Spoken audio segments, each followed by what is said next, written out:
She was rejected on a Christmas blind date, until a little girl asked to join her. Snow drifted lazily past the cafe windows, soft as feathers, settling on garlands strung along the streetlights. Inside, everything glowed with Christmas cheer, twinkling lights, cinnamon candles, the gentle hum of carols playing from hidden speakers. It should have felt magical. For Emma Clark, it felt humiliating. She sat alone at a small table near the window, hands wrapped tightly around a mug of cocoa she hadn't touched. Across from her, the chair was empty, still warm from the man who had occupied it only minutes earlier. "I'm sorry," he had said, already half standing. "You seem nice, but this isn't what I expected." He didn't wait for her reply. He didn't ask a question. He simply grabbed his coat, glanced once at his phone, and walked out into the falling snow, leaving behind an awkward silence and a half-paid bill. Emma swallowed hard, blinking rapidly as tears threatened. Not what I expected. She had heard that phrase before, sometimes dressed up politely, sometimes sharp as a blade. Tonight, on Christmas Eve of all nights, it cut deeper. She glanced around the cafe. Couples laughed softly. A family near the fireplace clinked mugs and shared cookies. Everyone seemed to belong somewhere. Except her. Emma had agreed to the blind date after weeks of persuasion from her coworker. Christmas romance, her friend had chirped. It'll be cute. Instead, it felt like proof that something was wrong with her. 32, single, average-looking, with a heart that wanted more than most people seemed willing to give. She reached for her coat, deciding she'd rather cry in the privacy of her car than under fairy lights. That was when a small voice interrupted her thoughts. "Excuse me, miss." Emma looked down. A little girl stood beside her table, no older than 6 or 7. She wore a red coat with white buttons and held a stuffed reindeer under one arm. Her dark curls framed a curious, hopeful face. "Yes?" Emma asked softly, surprised. The girl pointed to the empty chair. "Can I sit with you?" Emma hesitated, instinctively scanning the room. At a nearby table, a man watched anxiously, halfway out of his seat. "That's my daughter," he said quickly, embarrassed. "Lucy, you can't just."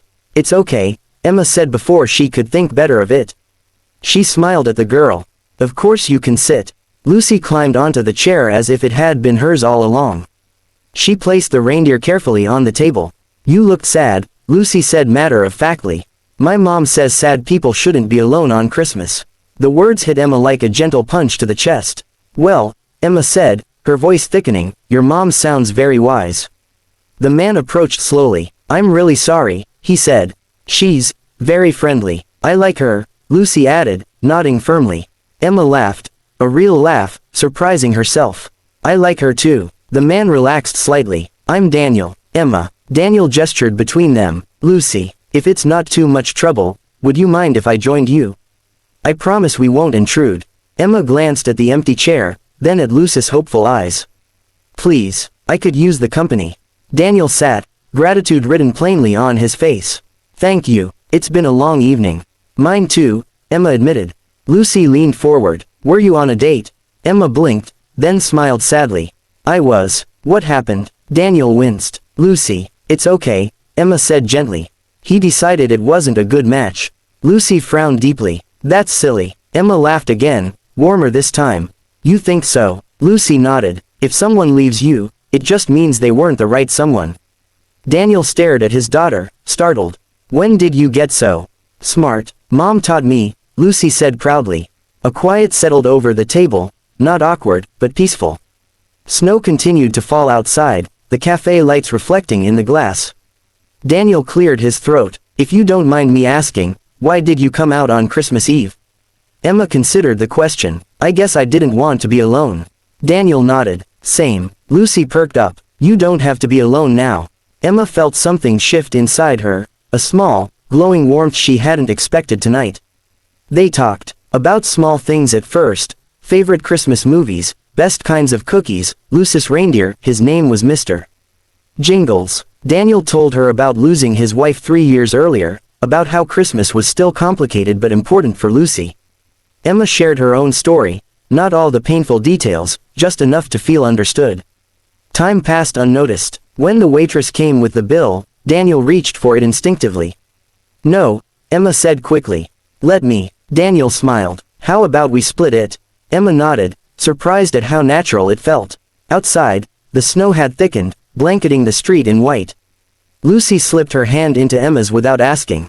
"Will you come back next Christmas?" she asked. Emma's throat tightened. She looked at Daniel, unsure. He smiled gently. "I hope so." Emma squeezed Lucy's hand. "I'd like that." As they stepped out into the cold night, Emma realized something important.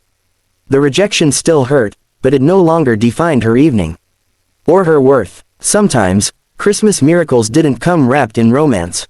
Sometimes, they arrived as a little girl with a stuffed reindeer, asking a simple question that changed everything.